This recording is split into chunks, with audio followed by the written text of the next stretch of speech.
Oh, it's hella sweet. I will say the fact that I can eat like this, it almost feels like a reverse psychology privilege almost. Right. Because like, even though I'm simulating, that's the thing, I'm simulating. I'm not really like fasting from a place of Mother Nature's force in my hand. There you go. I'm choosing this, right? Now, did you fast like this? Because you shed off a ridiculous amount of pounds. Well, Now, did you fast like this during that? Or No. this is a new fast after the fact? after the fact. Interesting. Yeah. This is a way of just pushing myself and seeing what happens. So the first fast was more like starvation. In some ways, yeah. I will say when I was going from 320 down to the 160s, yeah, I was pushing it a bit. Yeah. Even though it was like under like 1 day or two, I was pushing it in the sense of having too small of a portion. I'll admit to that. I was definitely doing a bit of that. Not always, but I was leaning towards tiny ass plates. But now, it's flipped. It's like I'll have big plates, but I'll space them out. Yeah. And it's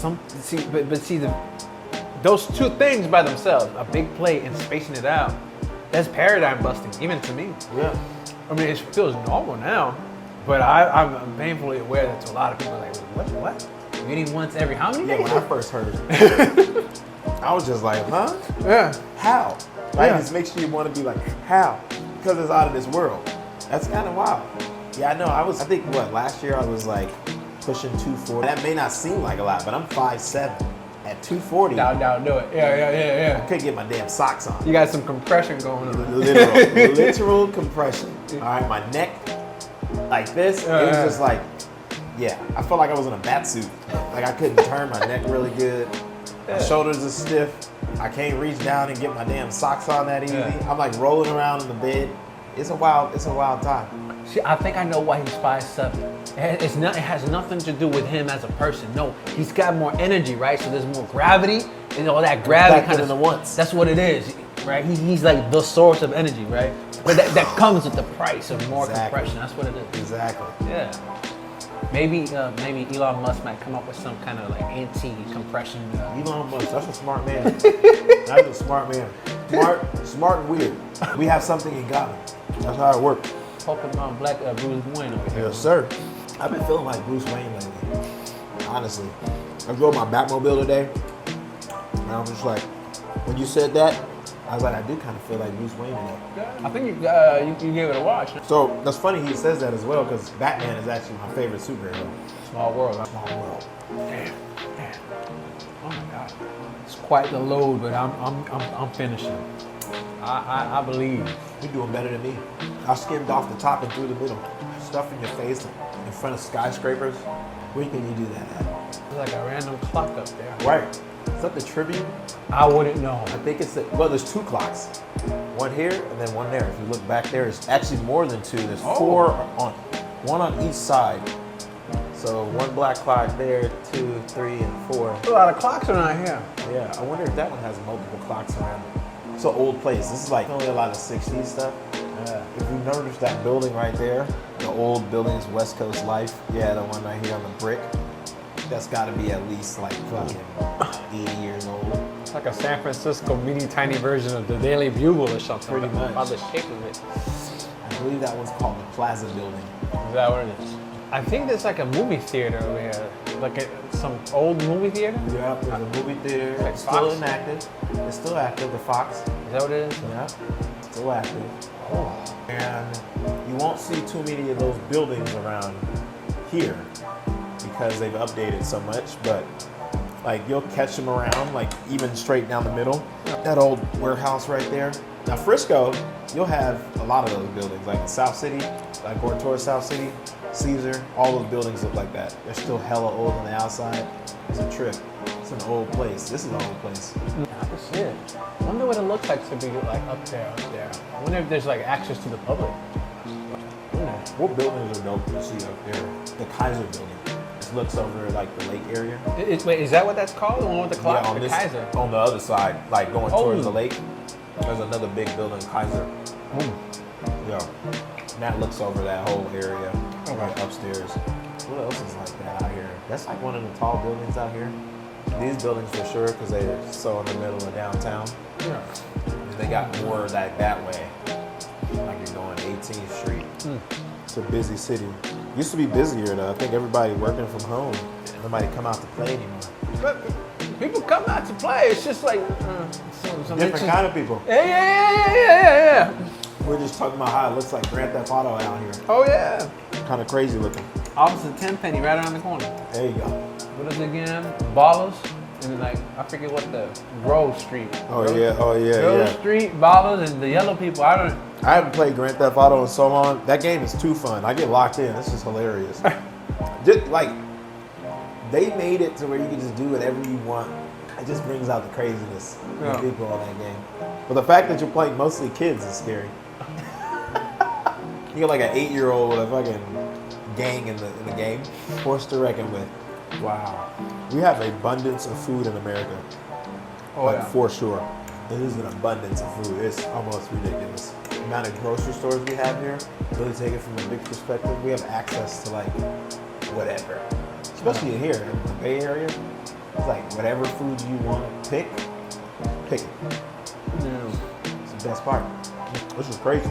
Now this is pretty inspiring. I'm curious if anybody has ever gotten inspired and done this on their own from watching your videos. You mean like if somebody's trying to make the recipe or something? Yeah, has anybody tried to attempt at this? I don't know that anybody's tried the same portion size. But somebody on YouTube at least, they may end up watching this video. Never know. The same day that I posted a recipe, I think it was like last week or two. Yeah. I think they tried to make the vegetables. Like 2 hours later, they're like, "Yo, it's busting." Well, they didn't say busting, but it's good. And I'm like, "Wow, that's quick," you know? That's happened a few times. Yeah. But I don't know that anybody's tried this the whole. So they tried a whole vegetable plate. I don't know if it's like just like the idea, or they did like a 1-for-1. I don't know that. Matter of fact, if you're watching this and you're that person, hey, let me know. Let us know. Spit it down there. Let us know. Oh wow!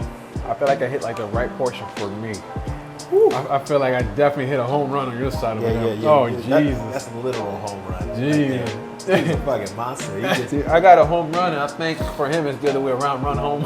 I say that with love, by the way. He's right. I say that with the utmost I don't love. actually know if I can run at this point. I'd be like, just like that. I don't even know if I can move. Don't make no sudden movements. You know how they tell you with bears, don't move. That's it. You can see me move my arm like this and pass out. I might be able to get like a quick sprint. Hey, I think for you the move is to play I'm dead. dead. If I had to run, You gotta play dead. That's either it. be dead or play dead. I'm finished. Just kind of lay down. Just kind of move your arms all fucked up like this. Don't even twitch. throw the tongue outside of your mouth like. Oh Like my a God. chalk outline. Insane. That's insane right there. Oh my God. And I thought the meats was on here. The meats is a smacker. Shout out to Sprouts on these meats. I don't know who y'all cook back there cooking these meats. Don't ever quit. Oh man. I forgot about the creamer. The crema. Oh man. There you go. Bless that with some crunchy almond butter. There you go. Chop that thing off. You make it another Sunday. We're gonna call it a Friday though. Oh yeah. That's a Friday. This is a simple one. Nothing crazy. This is.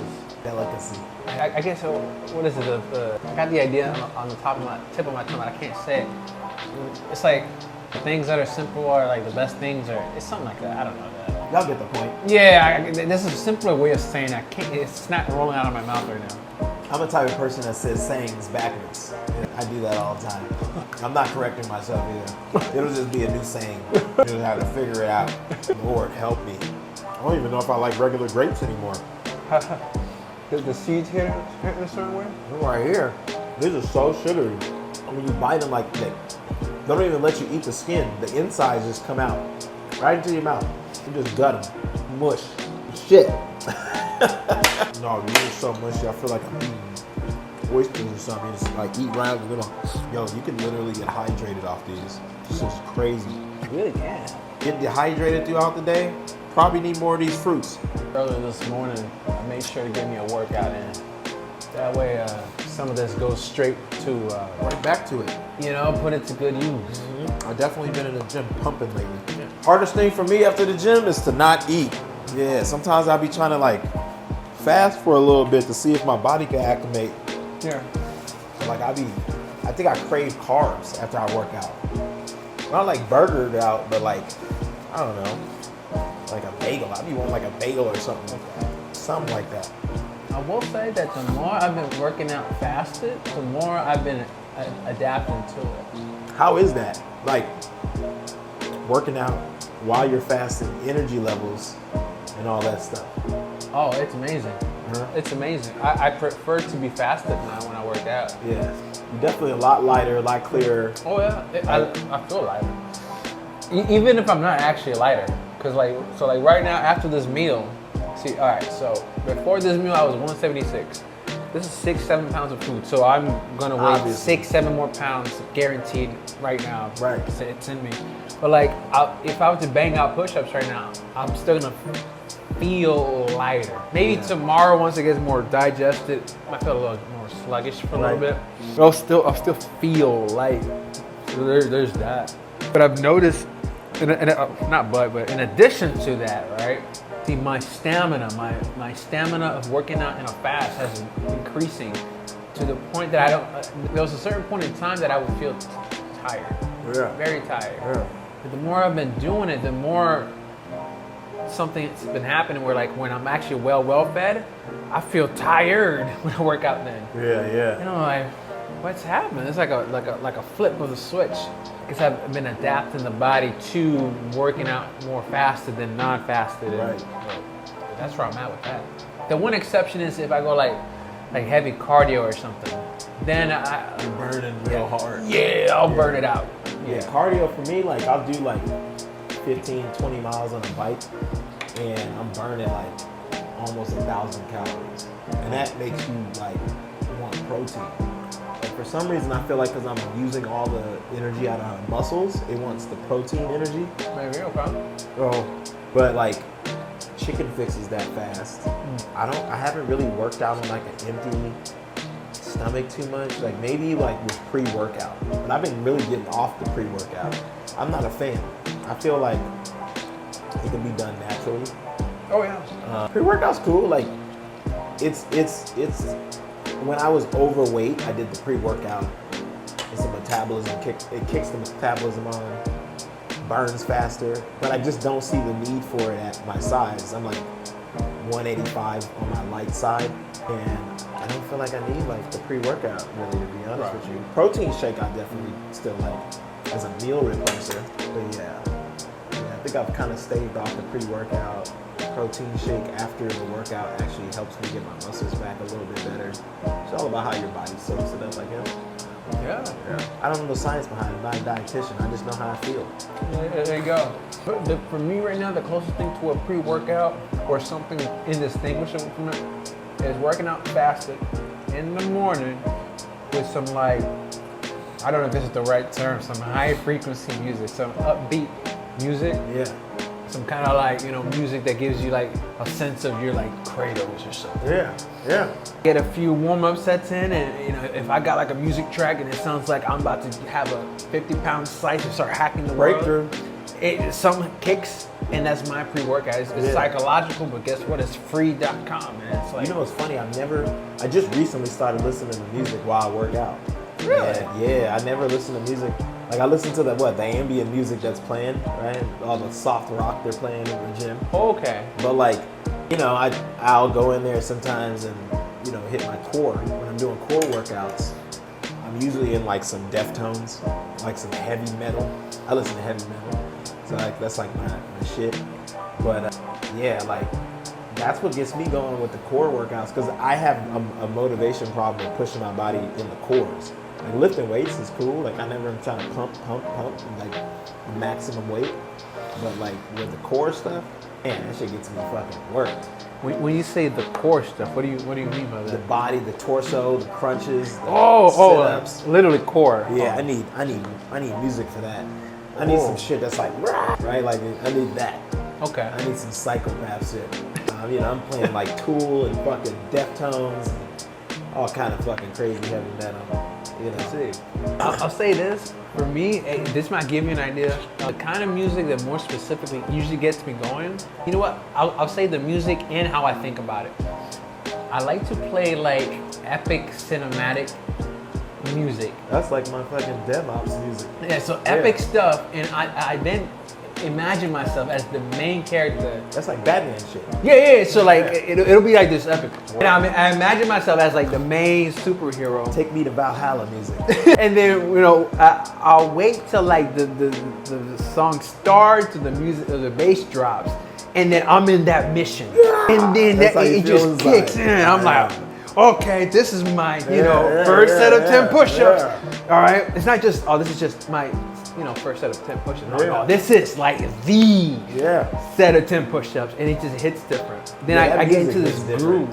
It locks you in. It's like you zone out. Yeah. Right. Like the cinematic music is like my developer music. Like when I'm doing my tech shit, when I'm building stuff, or I'm like studying something, like that Batman-y, Superman. They call it like build cinematic. Is that what it is? Yeah, because it builds up. Yeah. And then it's just like, wow, right in your chest. Like big symphony shit. Yeah. Orchestra, Like, I don't know if you know it by name, Oblivion. Yeah. By M83, it's like... I got the whole album. Oh, so then you know. I know exactly. I will play that. And there's like a timing to it. Because like, sometimes I won't feel a certain jam, but another one will get me right. Yeah. So it's always like, okay, which one just slips into the right state of mind I have? That's a weird band too, because like M83 has 80s love ballad screams and chants with like movie cinematics. Okay. They're like that band Odessa, like that DJ group, Odessa. I'm not too sure, but they make similar music. They're more electronic than M83. M83's songs are more structured, and Odessa's not. It's kind of like crazy. You don't know when shit's even gonna pop off in the music. But like, yeah, M83 gets you juiced. And it's just like, it's like that. Yeah. I found them on. I found M83's music through a movie. Yeah, it was like through a movie. I find most of my cinematic shit through a movie, right? Obviously. And then I just go look at the soundtrack, and I'm like on the playlist. Yeah. Oh, what's another guy that I like? Whoever wrote the soundtrack for Oppenheimer's movie. Oh, something Ziegler or something like that. Is at the tip of my tongue. Is it Hans Zimmer? Yeah. Hans Zimmerman. Yeah, there you go. He made that one, and he made what's that one where they were like folding worlds? What's that movie where they're like with Leonardo DiCaprio? Yeah. It's not Shutter Island. Inception. Yep. Inception. And the movie, the one we do with not Matthew McConaughey, the other guy that kind of looks like him. Gosh, it's the movie Oblivion. Which one? Well, he did Oblivion. Tom Cruise. All right. He did that. Tom Zimmerman did that soundtrack. Okay. He did the Oppenheimer, and there's one more where it's like space time travel. Where dude's going through different dimensions. He ends up seeing his life. Interstellar. That's an epic soundtrack by him. Yeah. Yeah, that'll get you going. You can play the whole damn soundtrack and like be like lit. Have you watched Oppenheimer though? Have I watched it? Yeah, that's like an epic movie. So for Oppenheimer, this is what I did. I don't know why I did this, but this is what I did. Yeah. I've never like read a book and then watched the movie. So I made it a goal to listen to the audiobook. And by the time I got to the theater in the door, I just finished the audiobook and rolled into watching the movie. Yeah. To see how much, similarity. It was like 3 hours long.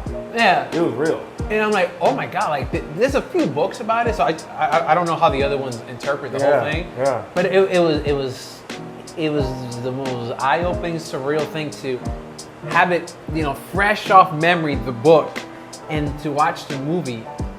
It was weird because it's like I'm seeing material I've never seen before, but it already feels familiar because I just heard the book.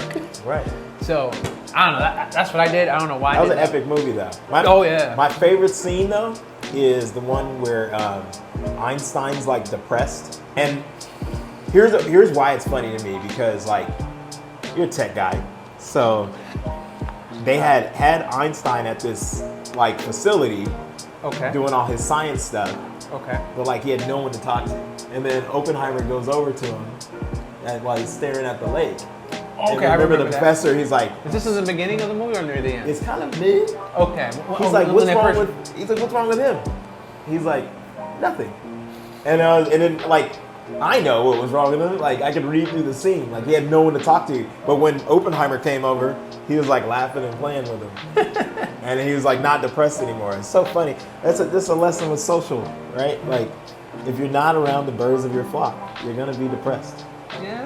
You're not gonna be in growth spirit and creativeness. Yeah. Yeah, interesting movie though, the history of that. The guy's a genius. Quantum physics, genius. I thought it was great. Yeah.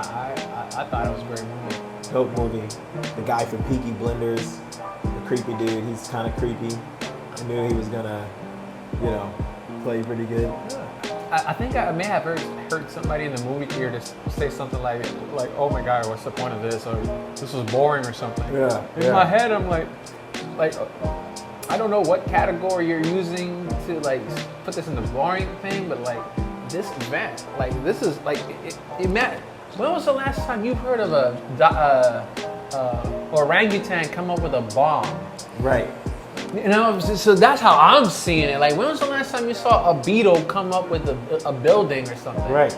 Like, and not only that, when was the last time any other organism that's alive has come up with something that can manipulate reality in such that has that that much destructive force? Yes. From that angle, I'm like, whoa, this is. And it was the basis of like a lot of the science now, right? Like, it's kind of crazy how we kidnapped Oppenheimer and. Because they fucking kidnapped him, okay? It's not. They didn't just be like, hey, Oppenheimer, you come build bombs for us. They fucking kidnapped the guy. We're in the middle of like war. So he's a POW, right? That they gave all these privileges to. Then they suspected the guy of being like a German spy. I did see that whole scene.